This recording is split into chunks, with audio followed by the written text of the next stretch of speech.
Hey Sainers, welcome to Saints TV Weekly for July 10. Thanks to Inglewood Coffee Roasters. Make sure you go on over to inglewoodcoffeeroasters.com.au and use that discount code SAINTS40 and you'll get 40% off coffee, tea and chai products. Enjoy.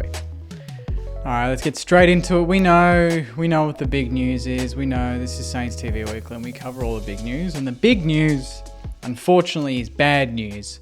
And that is that Max King has been ruled out for the remainder of the 2023 season with a shoulder injury.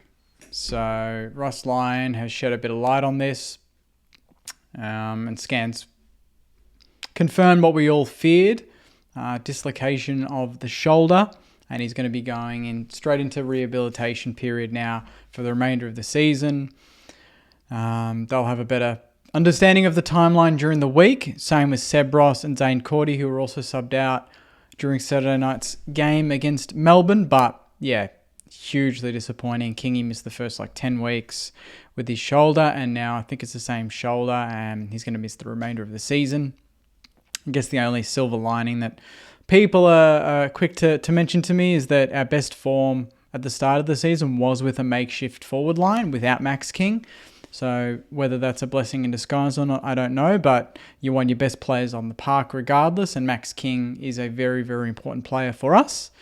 But we're going to live and we're going to learn, and the good thing is we've learnt without Max King for a majority of this season, to be fair. So this shouldn't be a huge shock to the system for the lineup.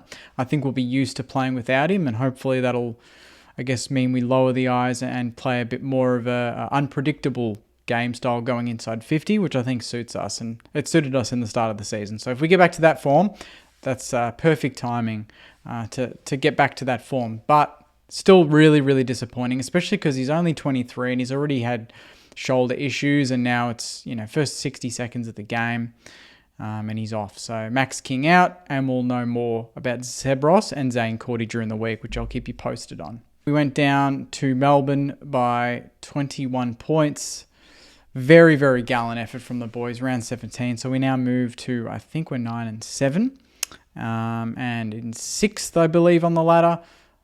But yeah, it was one of those games where you just look back on it and I go, bloody hell, if that went right, if that didn't bounce that way, if we got that free kick, if they didn't get that free kick, we would have won the game. And there were so many little things in the game that cost us, and I think a lot of it was on our own boot. There were some big chances where we could have kicked some important goals and we didn't take them.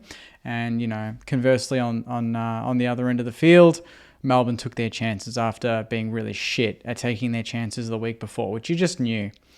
When a team struggles at goal, when they come up against the Saints, they're going to kick straight, and they kick straight. So they got the job done, but we move on. I think if our form from Saturday night continues for the remainder of the season, I think we should make finals. Our intensity was great. I thought our execution, for the most part, was pretty solid, and Roll Marshall was incredible. And I gave him 10 out of 10 in the player ratings on Saints TV Plus because of that. He was excellent. So along with a lot of other players, pretty much everyone, put in a good shift, which is not something we could have said about the team last week or, mainly in the last 6 weeks, to be honest. This was the best we've played in a long time. So if that keeps up and we can start capitalising on that form, we'll be in good stead for the remainder of the season. In terms of AFLW news, the leaders have been locked in. So the 7-woman leadership group for 2023 has been confirmed.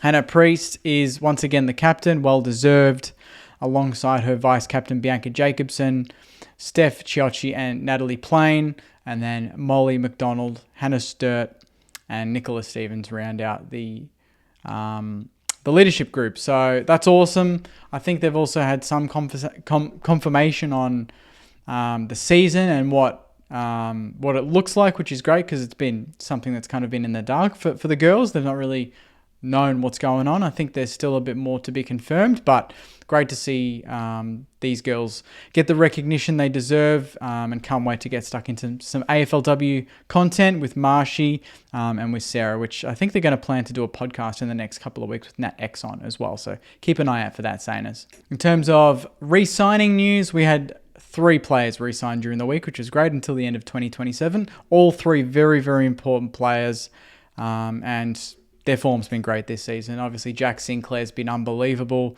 Cal Wilkie's basically all Australian in my eyes. Another great game on the weekend. And Jack Higgins didn't play on the weekend. We missed him big time.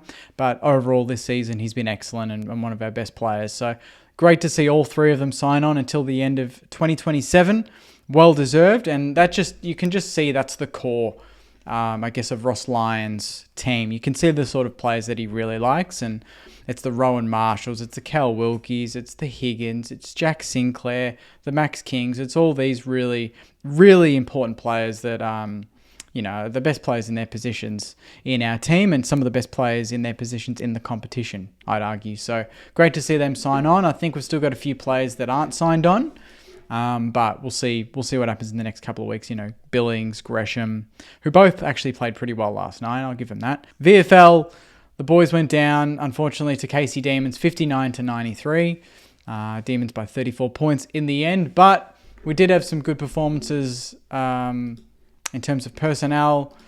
Number one on the list was Jack Bytel, who I thought was injured, but he's got the 28 disposals and 10 tackles, if you don't mind. So man of the match performance there. Tom Campbell, 24 disposals and 39 hitouts with 11 clearances for the game. I really feel like we're gonna have to see some of these boys play very soon because they're just putting in good shifts every single week. Ben Patton, 18 disposals. Tom Highmore, 19 disposals and 9 marks, which is great. Max Heath, 3 goals, great game, 13 disposals, along with 13 hitouts. Jack Hayes, solid return, 13 disposals and 6 tackles with 4 marks. Hunter Clark, 23 disposals, great to see him get a run.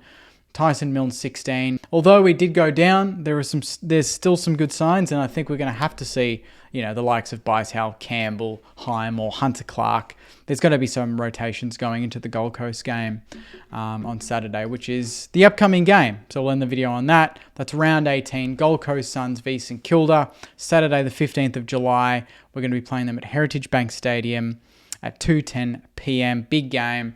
They're not bad. They're a bit up and down, but away from home, when you travel to play the Gold Coast, it's always a tight game. We never seem to beat them by a lot there. It's always a 8 to 20-point game, even less in recent years, under a kick. So this is a crunch game for us. We need to win this. If we don't, we run the risk of dropping out of the 8 completely going into the game after that. So we need to bounce back and bounce back hard. And it's going to be a big one. We'll be at the Bentley Social as well, so make sure if you want to get down on Saturday arvo, have some lunch, get down at about 1 o'clock, 2:10 game.